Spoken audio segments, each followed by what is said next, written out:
د تورخم جلال آباد پر لویه لاره د صادراتي توکو د معیاري وزن د لیږد په موخه تله پرانیستل شوه. د دې تلې د پرانیستې پر مهال د ننګرهار ټولګټو چارو رئیس مولوي یار محمد محمدي وویل تمه لري چې په دې سره به نه یوازې د فساد مخنیوی وشي بلکې سړکونه به هم له تخریبه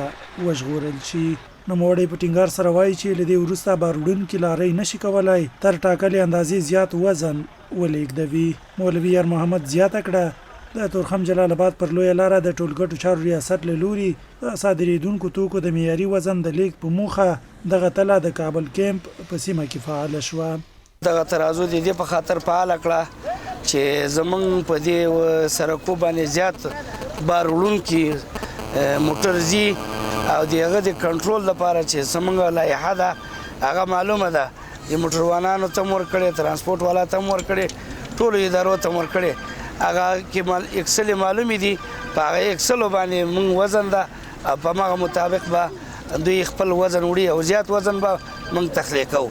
په ورته مهال د بار وړونکو موټرو چلوونکي ولسي خلک هم د یادې تلې فعالېدو ته خوښ دي او هیلهمند دي چې د دې تلې په فعالېدو سره به د غیر معیاري وزن د انتقال مخنیوی وشي.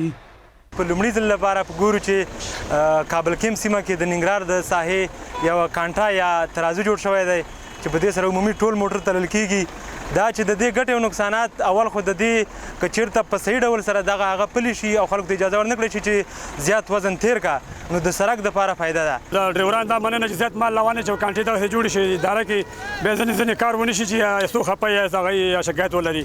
او دا ګاډي ماډل یو سهولت دپاره ښه دی د وطن دپاره ښه دی او ټول افغانانو لپاره ګټه ده. بل لور ته بیا د ننګرهار د ټولګټو چارو ریاست مسؤلین عامو خلکو ته ډاډ ورکوي او وایي په ځینو لویو لارو کې د معیاري وزن د انتقال په موخه دا ډول تلې فعاله کړي او تر ډیره پکې د فساد مخنیوي جرړې هم ورکې کړي.